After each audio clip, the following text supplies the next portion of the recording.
Hello student, कैसे हो आप लोग। आप लोगों का फिर से हमारे इस यूट्यूब चैनल पर स्वागत है। आज हम लोग बात करने वाले हैं क्लास 12 के मैथ चैप्टर 4 के सारणिक डिटरमिनेंट्स पर चर्चा करेंगे। सारणिक क्या है, सारणिक क्या होता है, सारणिक और अवयव में अंतर। अगर आप हमारे चैनल पर नए हैं तो प्लीज़ चैनल को सब्सक्राइब कर लें, वीडियो को लाइक कर दें और ज़्यादा से ज़्यादा वीडियो को शेयर करें।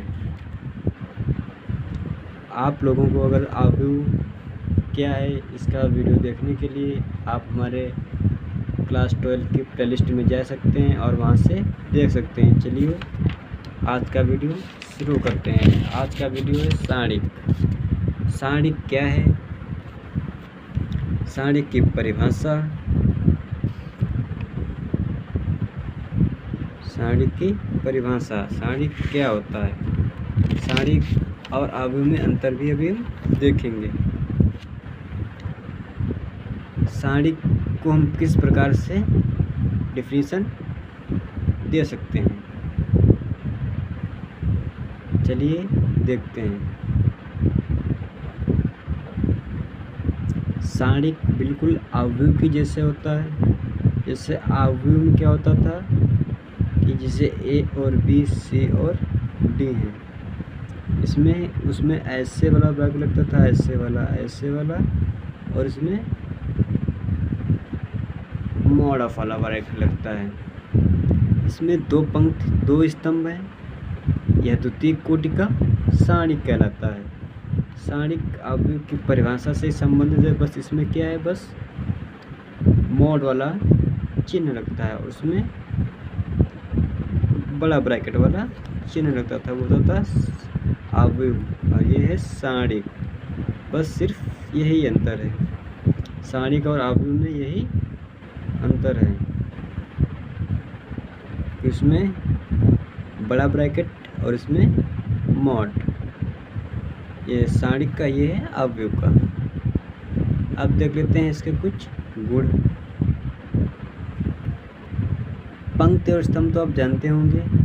स्तंभ ऐसे होते हैं और पंक्तियाँ ऐसे होती हैं। कुछ लोगों को ये उल्टा लगता होगा,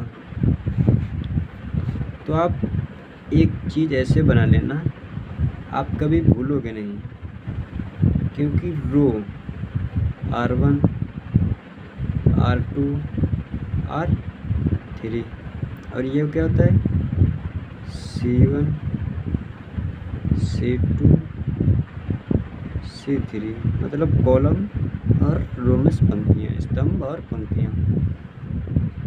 ऐसे बढ़ोगे तो स्तंभ बढ़ेंगे, ऐसे से बढ़ोगे तो ऐसे बढ़ने से ऐसे बढ़ो, ऐसे बढ़ो, बात तो एक ही।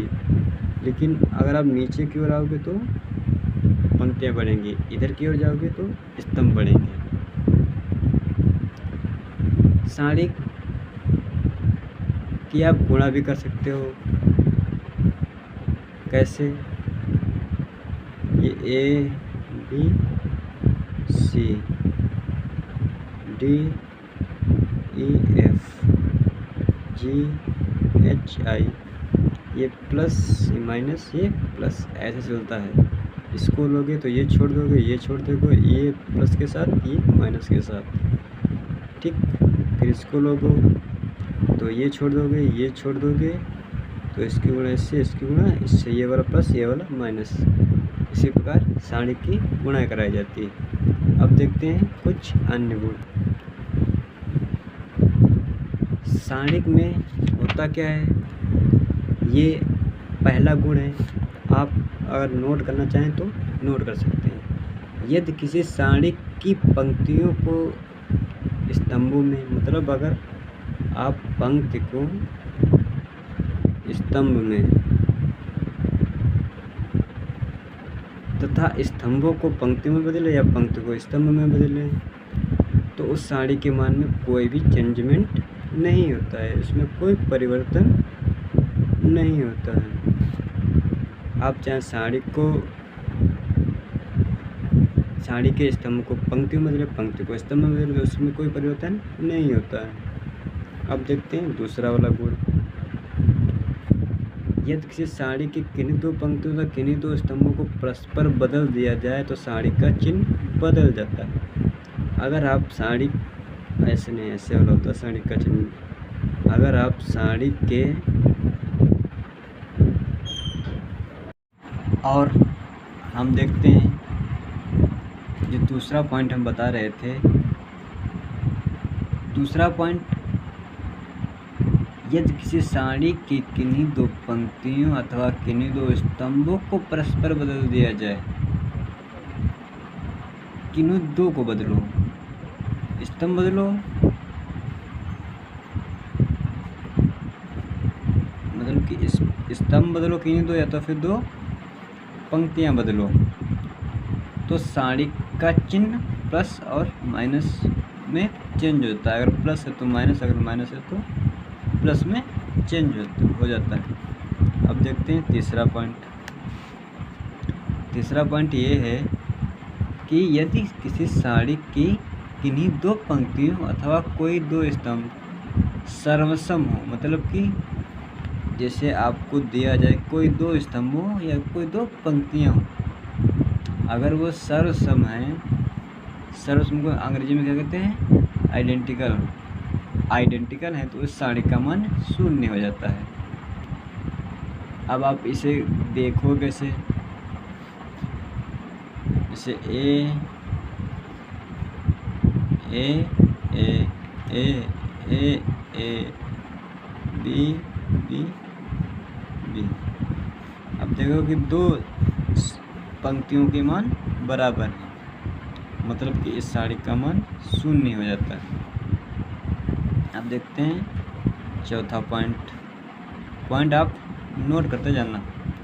यदि किसी साड़ी की किन्हीं पंक्ति अथवा किन्हीं स्तंभ के प्रत्येक अवयव का, स्तंभ के प्रत्येक अवयव को अचर, कोई भी अचर पद हो, के हो, कोई भी अचर पद से गुणा कर दिया जाए तो न साड़ी का मान मूल साड़ी के मान का के गुना हो जाता है। ये तो आप जानते हो, जिससे गुणा करोगे उसका गुणा हो जाएगा।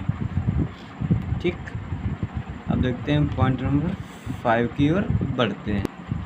पांचवा पॉइंट हमारा जो कह रहा है कि किसी साड़ी की जो पंक्ति है अथवा स्तंभ होता है का प्रत्येक अवयव 2 या 2 से अधिक पदों का योग है, तो साड़ी को उसी क्रम, जैसे आपको दिया जाए, एग्जाम्पल लेंगे तो समझ में आएगा।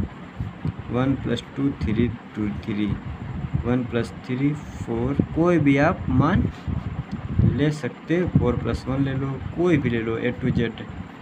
तो इसको आप अलग अलग भी लिख सकते हो, जैसे हम लिख रहे हैं।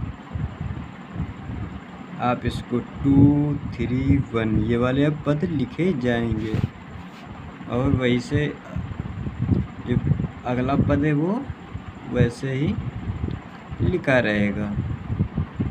इस प्रकार साड़ी का ये 5वां गुण कंप्लीट हो जाता है। अब देखते हैं छठवां गुण। छठवां गुण है जो ये कह रहा है कि यदि किसी साड़ी की किसी एक पंक्ति, कोई एक पंक्ति हो, कोई एक पंक्ति या किसी स्तंभ के अवयव एक पंक्ति हो, या इसमें जानते हो कि दो ही, एक पंक्ति होती है, एक स्तंभ होता है, के अवयव में किसी अचर से गुणा करके किसी अन्य पंक्ति अथवा किसी अन्य स्तंभ के संगत अवयवों में जोड़ या उसमें हम कुछ जोड़े या घटा दिया जाए तो साड़ी का मान अपरिवर्तित रहता है। जैसे आपने, जैसे मान लो ये एक साड़ी है, इतनी मान लो आप एक साड़ी है, इसमें आप रो बराबर R1 + 1 भी कर सकते हो, C बराबर, आपका ये गुण है कि आपको, आप जब निकालेंगे एडजॉइंट तब आपको ये समझ में ए इन्वर्स निकालें, एड डिवाइड के लिए ए इन्वर्स चाहिए, ए इन्वर्स निकालेंगे तब आपको ये आर और सी समझ में आएगा। सी बराबर C1 + 2, कुछ भी जोड़ और घटा गुणा भाग कर सकते हो। आज और देखते हैं पॉइंट नंबर आपका 7 नंबर। जो 7 नंबर कह रहा है कि किसी सारणी की पंक्ति अथवा किसी स्तंभ के प्रत्येक अवयव शून्य तो सारणी का मान शून्य होता है। ये तो आप कोई भी एक स्तंभ हो उसका अगर मान शून्य है तो पंक्ति का मान शून्य तो सारणी का मान भी शून्य होगा, जाहिर सी बात है। अब देखते हैं 8वां नंबर। 8वां नंबर ये कह रहा है कि यदि किसी सारणी में चर x है तथा सारणी के अवयव चर x में बहुपद हैं। बहुपद मतलब x बराबर a रखने पर सारणी का मान शून्य हो जाता है। x minus a, x minus, ध्यान से सुनते जाना, x माइनस से उस सारणी का एक गुणनखंड होता है। जैसे आपको यहाँ पर 1 लिखा, 1 लिखा, 1 लिखा, a लिखा, b लिखा, c लिखा, a² b² c²। यदि a बराबर b रखा जाए तो प्रथम तथा द्वितीय पंक्ति सर्वसम हो जाती हैं। अगर a बराबर b रखें, a बराबर b, तो पहली और दूसरी पंक्ति जो हमारी है वो बराबर हो जाती है। मतलब हम a बराबर b रखें तो यहाँ पर a भी हो जाएगा, यहाँ पर a², तो ये दोनों पंक्ति सर्वसम हो जाती हैं, जिससे इसका मान शून्य हो जाता है। अब आपको इतने ही इसके गुणधर्म थे। एक्सरसाइज देखने के लिए आप इसी प्रकार चैनल पर बने रहें। आपको जल्दी ही इसकी एक्सरसाइज 4.1 का वीडियो मिल जाएगा। धन्यवाद।